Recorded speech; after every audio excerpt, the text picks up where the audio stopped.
नमस्कार दोस्तों, biology classes में आप सभी का स्वागत है। सो फ्रेंड्स, कल मैंने आप लोगों को पढ़ाया था न्यूट्रेंट के दूसरे पार्ट को, जिसके अंतर्गत मैं आप लोगों को बताया था कि न्यूट्रेंट क्या है और टाइप्स ऑफ न्यूट्रेंट्स।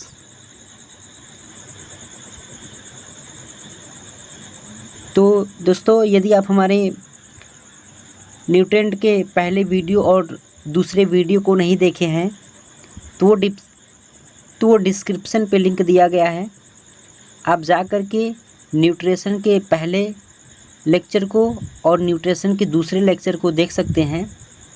और ये न्यूट्रिशन का तीसरा पार्ट है और ये तीसरे पार्ट में आप लोगों को बताया जा रहा है, इसमें आप लोगों को बताया जाएगा इसमें कि कार्बोहाइड्रेट्स क्या है, कार्बोहाइड्रेट्स क्या है और कार्बोहाइड्रेट्स कितने प्रकार के होते हैं, ये चीज़ आपको बताई जाएगी इसमें।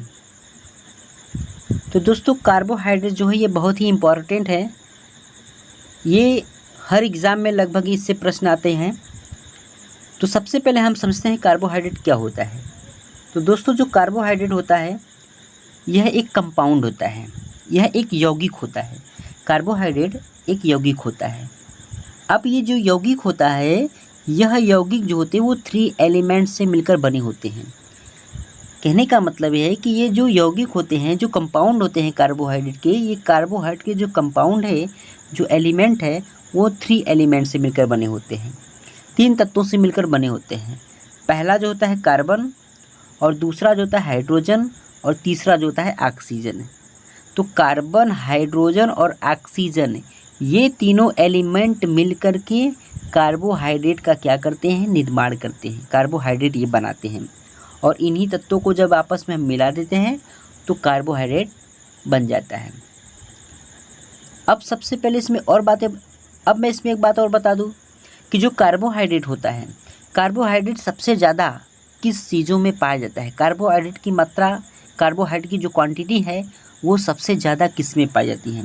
तो दोस्तों, जो कार्बोहाइड्रेट होता है, कार्बोहाइड्रेट सबसे ज़्यादा जो होता है ये शहद, आलू, चावल, गन्ना, चुकंदर आदि में पाए जाते हैं। कार्बोहाइड्रेट की जो क्वांटिटी है ये सबसे तीव्र मात्रा में, सबसे अधिक मात्रा में जो होता है वे शहद में पाया जाता है, आलू में पाया जाता है, चावल में पाया जाता है, गन्ना में पाया जाता है और चुकंदर में। इन सभी में जो कार्बोहाइड्रेट होता है वो क्या होता है, अधिक मात्रा में पाया जाता है। अब बात करते हैं दोस्तों कार्बोहाइड्रेट्स के प्रकार के बारे में। कार्बोहाइड्रेट्स के कितने प्रकार होते हैं।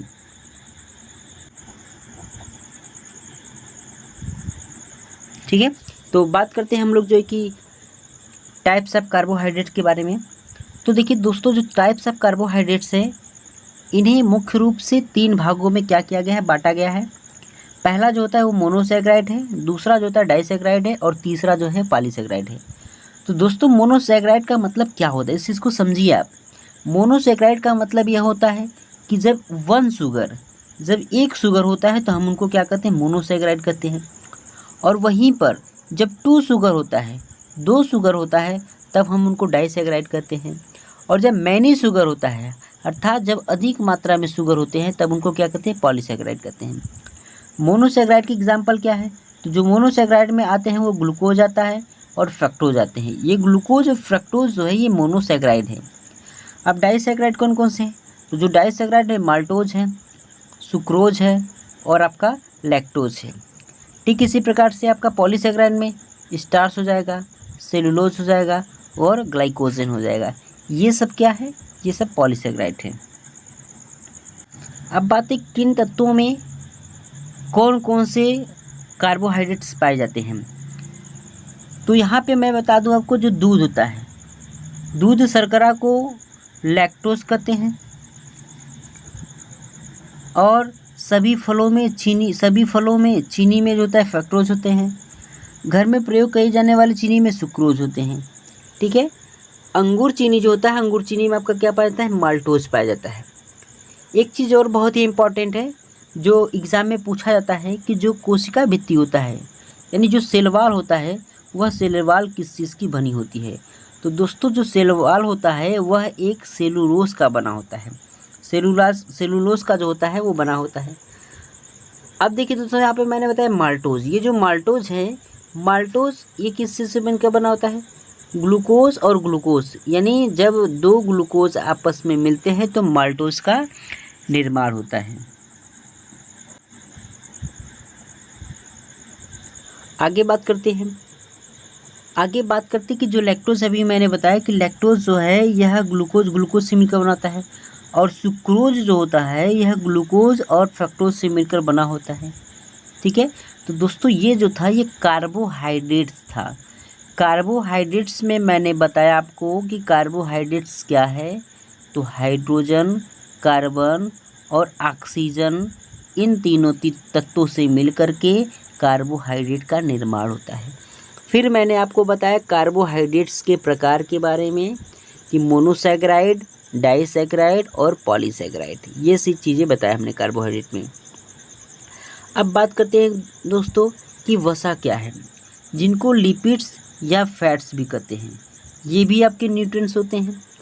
देखिए जो न्यूट्रिएंट्स होते हैं, ये जो फैट्स होते हैं वो फैटी एसिड व ग्लिसरॉल होता है।